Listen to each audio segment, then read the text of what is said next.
प्रधानमंत्री नरेंद्र मोदी ने नेताजी सुभाष चंद्र बोस से जुड़ी गोपनीय 100 फाइलों को आज उनकी 119वीं जयंती पर आम जनता के लिए सार्वजनिक कर दिया, जिसके बाद उनकी मृत्यु के रहस्य पर से पर्दा उठने की संभावना है। पीएम ने राष्ट्रीय अभिलेखागार में नेताजी के परिजनों की मौजूदगी में एक समारोह में इन फाइलों की डिजिटल प्रतियों को जारी किया। इस मौके पर संस्कृति मंत्री महेश शर्मा एवं शहरी विकास राज्य मंत्री बाबुल सुप्रियो भी मौजूद थे। पीएम मोदी और रक्षा मंत्री मनोहर पर्रिकर ने आज नई दिल्ली में गणतंत्र दिवस परेड में भाग लेने वाले एनसीसी कैडेट और विभिन्न झांकियों के कलाकारों से मुलाकात की। इससे पहले आज दिल्ली में गणतंत्र दिवस परेड की फुल ड्रेस रिहर्सल की गई। आतंकी हमलों के अलर्ट के मद्देनजर दिल्ली भर में सुरक्षा बढ़ा दी गई है और जगह जगह चेकिंग की जा रही है। वित्त मंत्री अरुण जेटली विश्व आर्थिक फोरम की वार्षिक बैठक में हिस्सा लेने के लिए दावोस में हैं। जेटली ने कहा कि वैश्विक अर्थव्यवस्था में भारत 7% से अधिक की वृद्धि के साथ आकर्षक स्थान बना हुआ है, जो किसी भी बड़ी अर्थव्यवस्था के मुकाबले ऊंची वृद्धि दर है। उन्होंने कहा कि भारत को निवेश के लिए एक आकर्षक स्थान बनाना और व्यापार करने की प्रक्रिया को और सहज बनाना सरकार की प्राथमिकता है।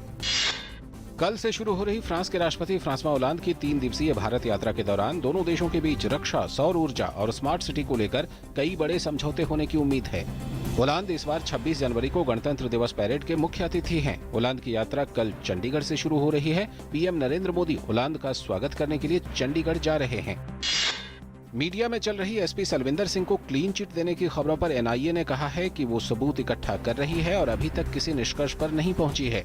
गौरतलब है कि सलविंदर सिंह पिछले एक पखवाड़े से पूछताछ के लिए एनआईए मुख्यालय में उपस्थित हो रहे थे। कल से शुरू होने वाली भारत अरब लीग सहयोग मंच की पहली मंत्री स्तरीय बैठक में हिस्सा लेने के लिए विदेश मंत्री सुषमा स्वराज बहरीन पहुंच गई हैं। इस यात्रा के दौरान सुषमा 22 देशों के इस समूह के साथ संबंधों को और प्रगाढ़ बनाने पर जोर देंगी।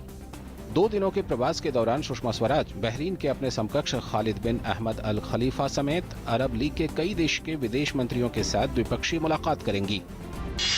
श्रीलंका के राष्ट्रपति मैत्रीपाला सिरिसेना ने आज कोलंबो पोर्ट पर भारत के सबसे बड़े नौसेना पोत आईएनएस विक्रमादित्य का दौरा किया। आईएनएस विक्रमादित्य 3 दिन की सद्भावना यात्रा पर गुरुवार को श्रीलंका पहुंचा। पोत पर पहुंचे श्रीलंकाई राष्ट्रपति को वहां मौजूद स्टाफ ने गार्ड ऑफ ऑनर दिया, जिसके बाद सिरिसेना ने पूरे जहाज का चक्कर लगाया।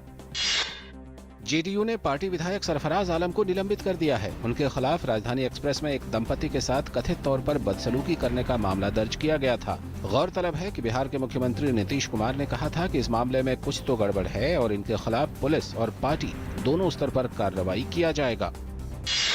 रक्षा मंत्री मनोहर पर्रिकर ने आज रांची के पहाड़ी मंदिर पर देश का सबसे बड़ा राष्ट्रीय ध्वज फहराया। कई महीनों की तैयारी के बाद इस ऐतिहासिक पहाड़ी मंदिर की पहाड़ी पर 280 फीट ऊंचा टावर बनाया गया, जिस पर 99 फीट लंबा और 66 फीट चौड़ा तिरंगा आज से लहराने लगा। इस ऐतिहासिक मौके पर रक्षा मंत्री ने रांची में रक्षा शक्ति विश्वविद्यालय की नींव भी रखी। जम्मू कश्मीर के सोपोर में हरकतुल मुजाहिदीन से संबंध रखने वाले 5 आतंकियों के गिरोह का पर्दाफाश किया गया है। सुरक्षा बलों और खुफिया विभाग ने मिलकर 5 आतंकियों को गिरफ्तार किया है। आतंकियों के ठिकानों से भारी मात्रा में गोला बारूद भी बरामद किया गया है। अमेरिका का घनी आबादी वाला पूर्वी भाग इस समय शरद ऋतु के जबरदस्त बर्फीले तूफान तथा बर्फबारी की चपेट में है, जिससे अब तक 10 लोगों की मौत हो गई है। अमेरिका के 10 राज्यों तथा वॉशिंगटन डीसी में आपातकाल की घोषणा कर दी गई है। ईरान तथा चीन अपने बीच आर्थिक तथा राजनीतिक संबंधों को और अधिक बढ़ाएंगे और इसके चलते दोनों देशों के द्विपक्षीय संबंधों का नया अध्याय शुरू होगा। ये घोषणा ईरान के राष्ट्रपति हसन रूहानी ने चीन के राष्ट्रपति शी जिनपिंग के साथ बातचीत के बाद की।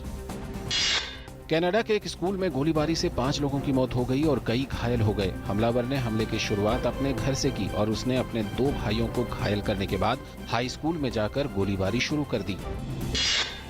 भारत ऑस्ट्रेलिया वनडे सीरीज का आखिरी और 5वां मैच सिडनी में खेला गया। भारत ने 331 रन के लक्ष्य को 2 गेंद रहते ही हासिल कर लिया। इस प्रकार उसने ऑस्ट्रेलिया को 6 विकेट से हरा दिया। मनीष पांडे 81 गेंदों में 104 रन बनाकर नाबाद लौटे। इस जीत के साथ ही टीम इंडिया वनडे रैंकिंग में दूसरा स्थान बचाने में सफल रही। ऑस्ट्रेलिया ने 4-1 से सीरीज जीत ली। आखिरी वनडे में Manish Pandey man of the match बने। भारत की पीवी सिंधु ने Malaysia Masters Grand Prix Gold के फाइनल में जगह बना ली है। आज खेले गए सेमीफाइनल में सिंधु ने कोरिया की शीर्ष वरीयता प्राप्त सुंग जी ह्यून को 21-19, 12-21 और 21-10 से शिकस्त दे दी। हालांकि पुरुष वर्ग में भारत को निराशा हाथ लगी है। दूसरी वरीयता प्राप्त के श्रीकांत को सेमीफाइनल में हार का सामना करना पड़ा है।